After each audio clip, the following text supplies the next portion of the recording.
Assalamualaikum warahmatullahi wabarakatuh. Salam sejahtera bagi kita semua. Saya Haryadi Suyuti, Wali Kota Yogyakarta, Daerah Istimewa Yogyakarta. Di era revolusi industri 4.0 atau 4.0, dinamika aktivitas sehari-hari tentunya tidak dapat dilepaskan dari keberadaan teknologi informasi. Berbagai kreasi digital dalam bentuk aplikasi telah memberikan kemudahan dalam kehidupan dan menjadikannya sebagai industri kreatif yang sangat prospektif. Pada kesempatan ini, izinkan saya mengapresiasi kegiatan dari Kementerian Pariwisata dan Ekonomi Kreatif dalam sebuah kegiatan yang disebut dengan Digital Conference dan juga Digital Exhibition yang pada era pandemi COVID-19 ini dilaksanakan secara online atau menggunakan virtual. Sebagaimana kita ketahui, Kota Yogyakarta memiliki potensi yang besar dalam tempat bertumbuhnya industri kreatif dan berupa kreatif aplikasi dan game. Sebagai kota pendidikan dan kota pelajar, Yogyakarta memiliki sumber daya manusia yang unggul dan berkualitas di bidang teknologi informasi. Harapan kami, kemampuan dari SDM ini juga semakin terasah melalui keberadaan komunitas kreatif berbasis aplikasi dan game yang tentunya memberikan insight atau memberikan wawasan di luar pendidikan formal pada umumnya. Sebagai wujud dukungan terhadap potensi ini, di Kota Yogyakarta tersedia berbagai fasilitas berbasis Wi-Fi yang dapat diakses oleh warga masyarakat secara cuma-cuma dan tersedia di berbagai tempat publik di wilayah Kota Yogyakarta. Dan juga semoga kegiatan Digital Conference dan Digital Exhibition Indonesia tahun 2020 ini bisa memberikan inspirasi bagi tumbuh dan berkembangnya kreatif digital dan juga kreatif game yang tumbuh untuk memberikan manfaat di tengah-tengah masyarakat di tengah pandemi COVID-19 ini. Semoga sukses untuk kegiatan ini dan sekali lagi kegiatan ini kita harapkan bisa memberikan dukungan bagi pertumbuhan ekonomi daerah dengan penguatan branding dan pengenalan produk ke khalayak yang lebih luas. Sukses untuk kita semua. Wassalamualaikum warahmatullahi wabarakatuh.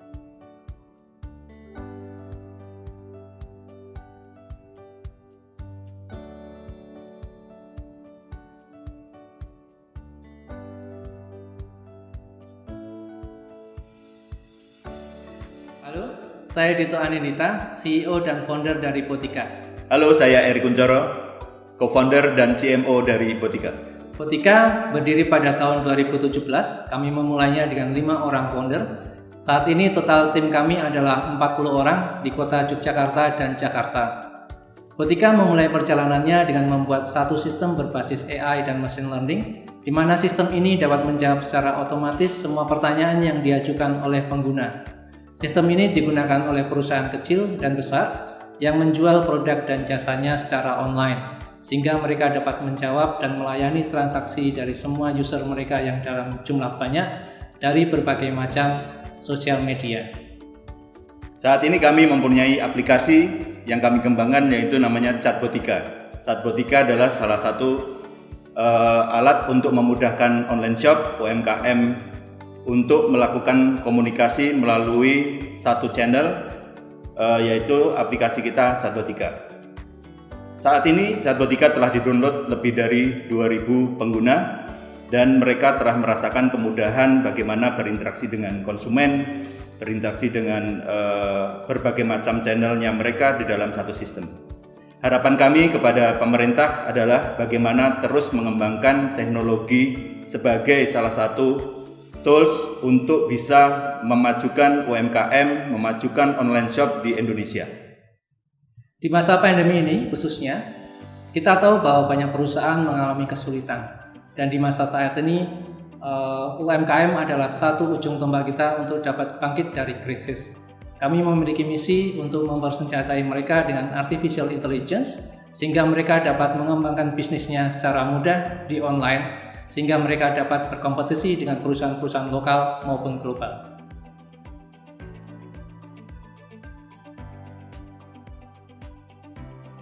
Halo, saya Noval, saya merupakan co-founder dan CEO dari Widya Edu.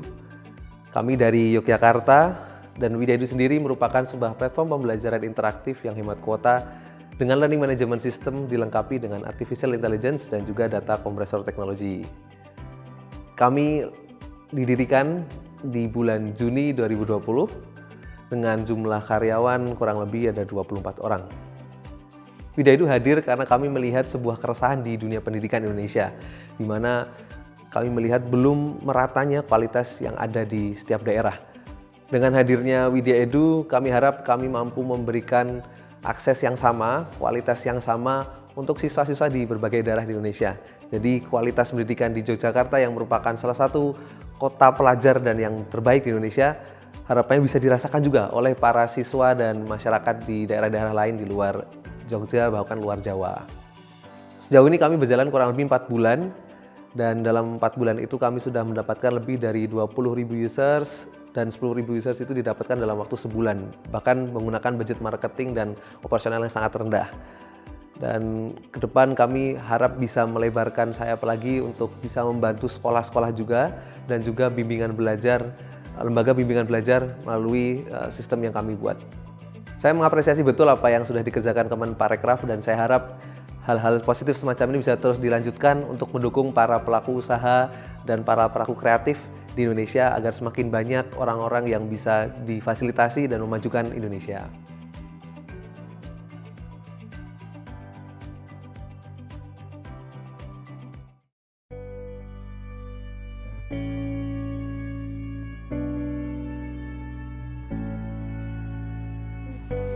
Perkenalkan, saya Danang Pamungkas, founder dari Kampung Core. Saya memiliki pengalaman sebagai staff marketing 2 tahun di 2 lembaga kursus di kampung Inggris. Halo, saya Jimmy Gunawan, saya co-founder dan juga COO dari Kampung Course, dan saya telah berpengalaman menjadi guru privat bahasa Inggris selama lebih dari 5 tahun. Halo, saya Indra Wano, selaku Chief Marketing Officer Kampung Course Indonesia, dan telah mengajar sekitar 5 tahun di Pare, Kampung Inggris, Kabupaten Kediri. Halo, perkenalkan nama saya Ervan Yolanda, saya CTO dari Kampung Course. Saya punya pengalaman sebagai sistem developer kurang lebih 2 tahun, dan saya juga seorang tutor coding. Nah, Kampung Course didirikan dari sebuah permasalahan yang kita temukan, di mana ada orang yang kesulitan mencari lembaga khusus yang sesuai kebutuhannya, dan di sisi lain ada pemilik lembaga khusus yang kesulitan dalam hal digitalisasi seperti digital marketing, branding, IT, sehingga pendapatannya kadang minim per bulan. Oleh karena itu, Kampung Course hadir sebagai platform marketplace yang mempermudah para pencari khusus untuk menemukan lembaga yang sesuai dengan kebutuhannya, dan juga membantu para lembaga khusus dalam hal digitalisasi seperti digital marketing, pengelolaan lembaga khusus dalam hal digitalisasi. Pencapaian Kampung Course saat ini, sekarang Kampung Course telah bekerja sama dengan startup asal Amerika yang bernamakan Apto Global, dan selain itu kami telah bekerja sama dengan organisasi mahasiswa dunia yaitu ISEP, di mana kami telah bermitra atau memiliki network native speaker dan juga foreigner yang nantinya dapat meningkatkan value para lembaga khusus dalam hal blended learning, pembelajaran kursus offline bersama lembaga dan juga pembelajaran kursus online bersama native speaker ataupun foreigner yang ada di network kami. Harapannya Kampung Course ini dapat bekerja sama dengan pemerintah daerah yang nantinya semua lembaga-lembaga khusus yang di daerah dapat ditampung di Kampung Course ini, sehingga memudahkan para pencari khusus lainnya untuk menemukan lembaga-lembaga khusus di daerahnya masing-masing, sehingga akan membuat para peserta khusus ini lebih mudah untuk mencari program khusus dan juga lembaga khusus yang tepat di depan.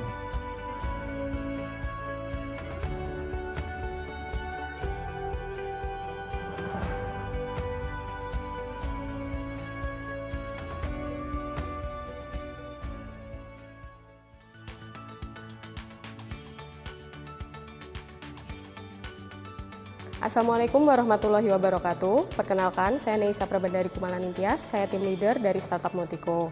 Motiko sendiri merupakan startup motion comic digital pertama yang ada di Indonesia yang menargetkan segmen anak-anak usia 2 hingga 12 tahun. Motiko sendiri kami dirikan sejak awal tahun 2020. Kami beranggotakan 5 orang, ada saya sendiri sebagai tim leader, lalu ada satu lagi sebagai COO, dan ada 3 orang lagi sebagai programmer atau Android developer kami. Kami mendirikan Motiko pada awal tahun 2020 setidaknya karena ada 2 alasan. Yang pertama, kami memang memiliki ketertarikan yang sama di bidang edukasi, khususnya bagi anak-anak. Lalu yang kedua, kami juga melihat adanya masalah yang dialami oleh para orang tua dan anak-anak mereka, di mana di Indonesia sendiri terdapat keterbatasan platform yang dapat mereka akses di gadget mereka yang memberikan konten-konten edukatif dan positif. Oleh karena itu, kami berniat untuk mendirikan Motiko ini sebagai salah satu platform yang mendukung adanya iklim internet positif bagi anak-anak di Indonesia. Kami berharap hadirnya Motiko bisa menjadi salah satu alternatif bagi orang tua dan anak-anak untuk mengakses konten-konten positif dan edukatif.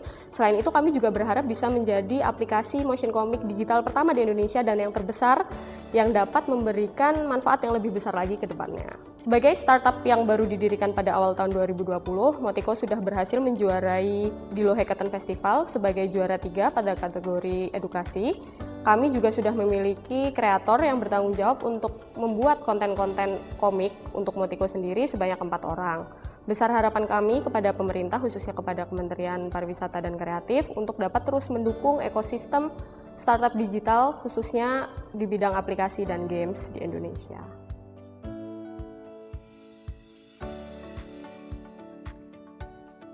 Halo, saya Saga dari Sertiva, PT Sertifikat Digital Indonesia.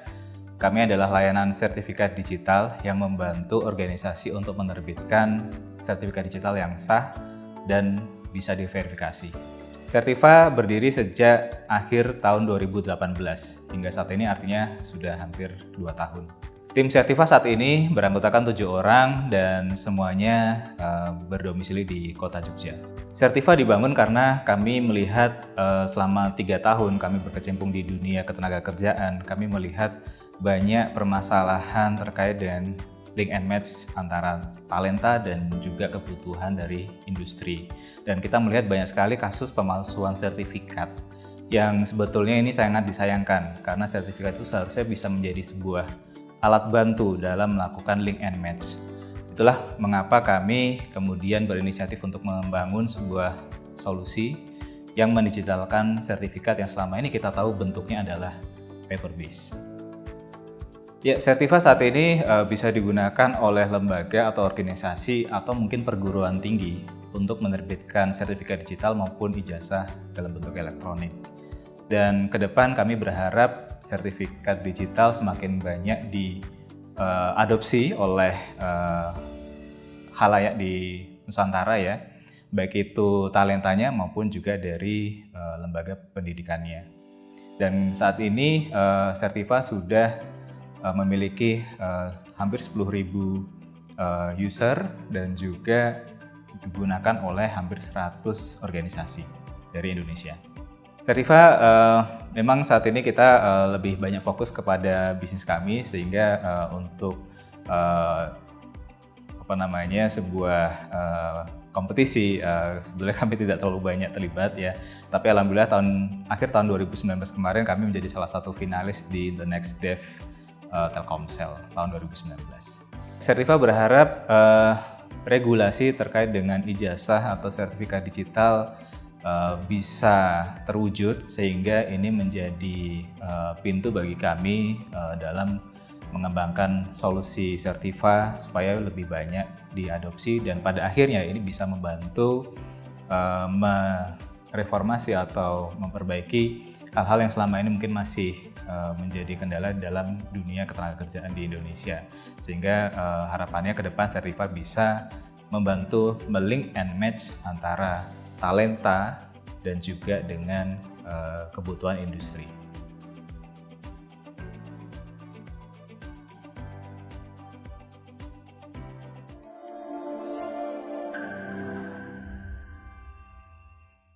Halo, saya Rizky Mulantara dari DigiTicket. DigiTicket adalah platform tiketing online untuk tempat wisata di Indonesia. kita juga gandeng teman-teman dari local guide dan pengelola desa wisata untuk mempromosikan tempat wisata mereka. Pengen tahu gimana caranya beli tiket di tiket? Kita simak videonya. Lagi liburan sekolah atau liburan kantor? Bosan liburan di rumah terus? Pengen ke taman hiburan tapi nggak mau ribet dan antri berdesak-desakan? Atau udah beli tiket online tapi masih harus antri lagi buat ditukar dengan tiket asli?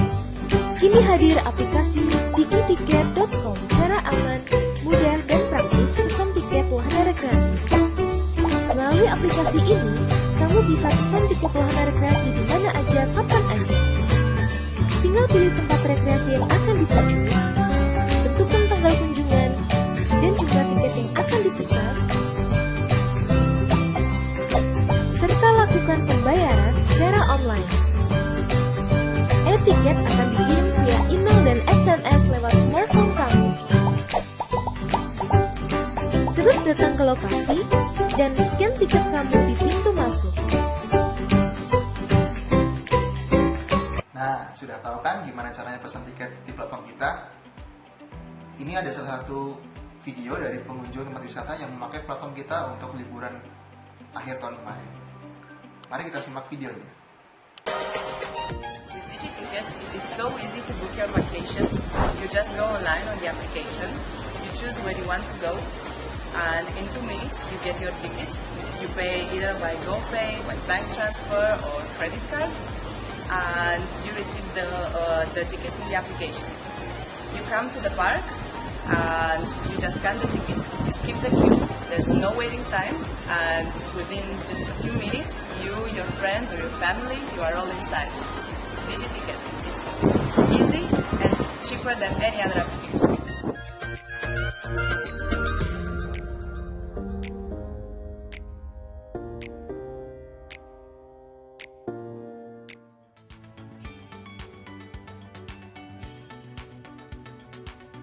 Halo, perkenalkan kami adalah startup dari Morbis, yaitu perusahaan yang bergerak di dunia teknologi kesehatan, di mana dia bergerak untuk sistem informasi rumah sakit, sistem klinik, sistem apotek, dokter praktek, dan big datanya. Startup kita berdiri dari tahun 2007 sebenarnya. Tapi proses untuk branding dari pengakuan pedagang Morbis itu di tahun 2019. Kalau saya founder dari Morbis, saya Asmi. Di sini ada saya dengan Guntur, saya sebagai marketing manager.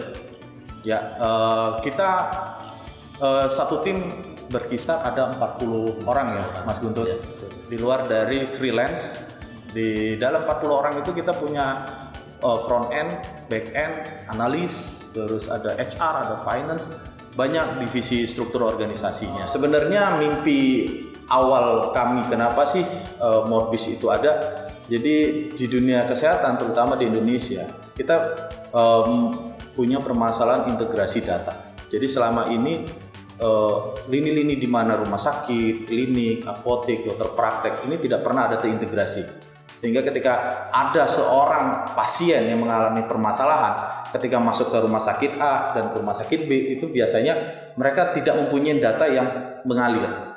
Nah, inilah menjadi pokok permasalahan yang kita angkat. Sehingga nantinya mimpi kita sebenarnya inginnya seperti apa ya, Mas? Ya, artinya ini yang menjadi visi kami, bahwa kami menginginkan atau berharapnya di kemudian hari melalui Morbis kami ini bisa membangun suatu ekosistem di mana ekosistem kesehatan ini bisa nanti mengkoneksikan tadi yang disampaikan oleh Pak Asmi. Jadi mulai dari rumah sakit, klinik, kemudian dokter praktek, termasuk sampai ke pasien. Artinya kita mau membuat sebuah ekosistem dalam kesehatan ini melalui teknologi kami. Nah, dari situ sebenarnya saat ini kita sudah memiliki terutama rumah sakit ya, kita lebih dari 15, dan di luar itu ada klinik juga, apotek juga ada.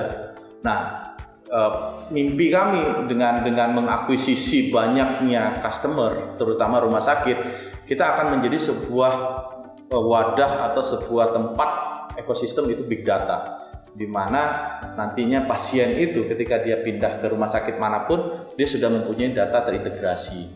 Nah, traction kami sebenarnya kita sudah lebih dari di atas 100 juta revenue per bulannya, karena kita sudah existing customer kita udah lebih dari 5 tahun. Yang sekarang itu menjadi data olah untuk tujuannya memberi informasi kepada pasien-pasien, terutama masyarakat yang terintegrasi dengan sistem, supaya bisa mendapatkan informasi kesehatan lebih dalam. Ya, kalau harapan sih saya pikir kepada Kemenparekraf, kita lebih kuat di dalam kolaborasi antara pariwisata dengan kesehatan, karena saat ini antara pariwisata dengan kesehatan ini masih ada sedikit perbedaan persepsi, di mana pariwisata ini harus bergerak, di satu sisi kesehatan harus sangat kuat dalam menjaga protokol kesehatan yang sekarang berdampak COVID ini. Kalau kami berharap dengan teknologi yang kami lakukan, yang kami kerjakan, kita bisa memberi sebuah kontribusi kepada Indonesia, bagaimana masyarakat Indonesia itu bisa terinformasi dengan baik tentang kesehatan individu ataupun dengan dampak dari pandemi yang saat ini terjadi. Misalkan kita bisa memberi sebuah arahan-arahan protokol yang benar dan baik, teredukasi kepada masyarakat. Mungkin itu yang diharapkan kami kepada pemerintah, terutama di sini Kementerian Pariwisata dan Digital Industri Kreatif.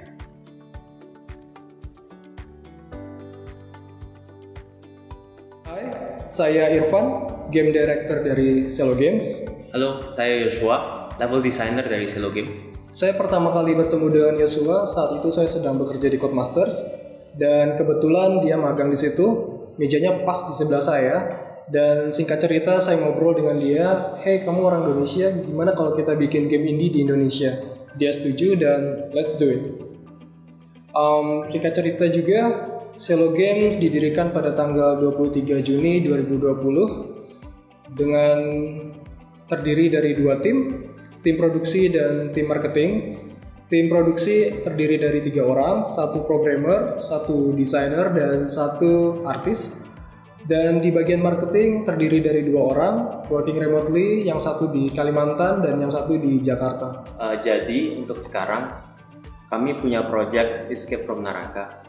Latar belakang kami membuat project itu, kami ingin menguji chemistry dari tim kami.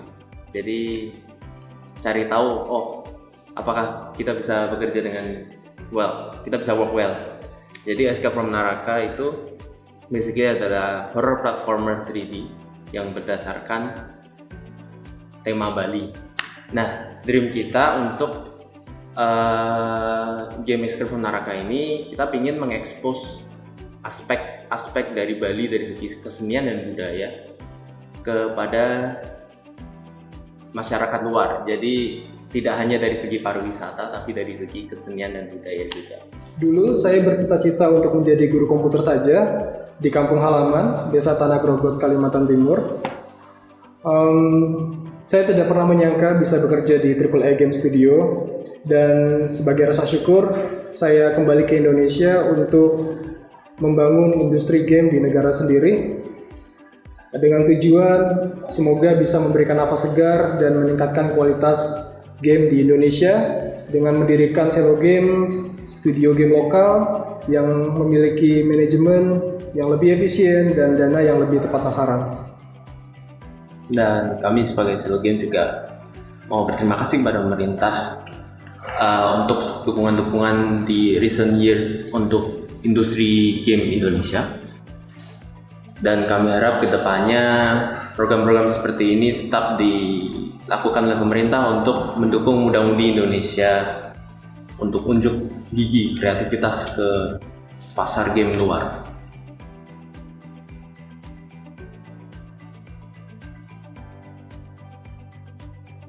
Perkenalkan, nama saya Muhammad Thoriqul Akbar, saya dari Pendopo Studio, dan Pendopo Studio ini adalah studio game indie yang berasal dari Yogyakarta dan didirikan pada Oktober 2019.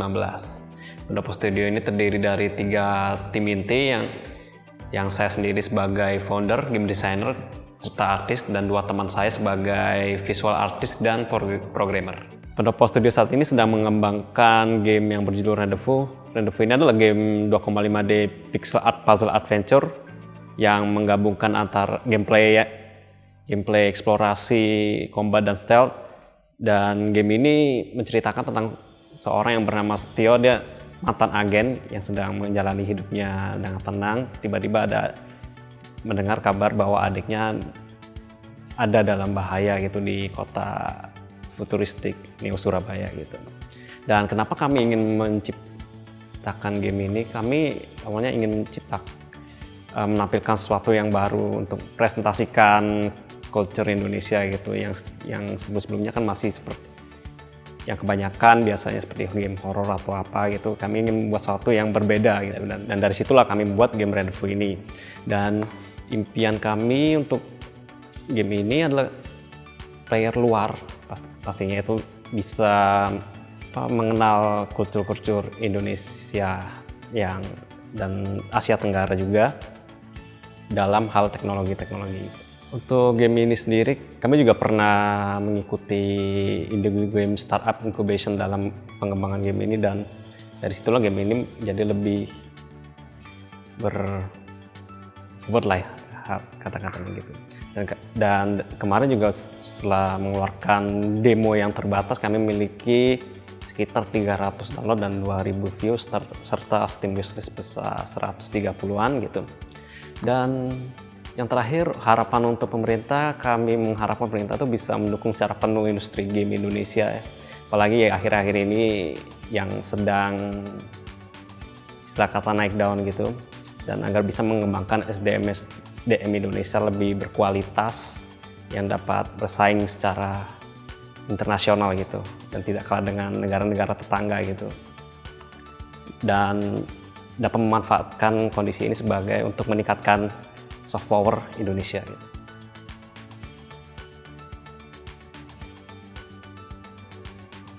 Halo, perkenalkan kami Insular Games. Saya Rizal Ardianto Saleh, mewakili Insular Games. Insular Games didirikan di Yogyakarta di tahun 2015. Saat ini tim kami berjumlah 6 orang, yang terdiri dari 1 game designer, 2 programmer, dan 3 artis.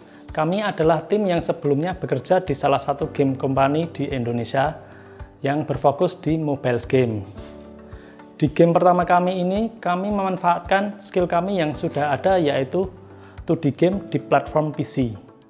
Kami terinspirasi oleh game klasik Trust dan Gravitar, maka dari itu kami ingin membuat game dengan genre yang sama, tetapi dengan banyak variasi, seperti tambahan mekanik yang lebih modern dan banyak tambahan tembak-tembakan serta cerita yang lebih menarik.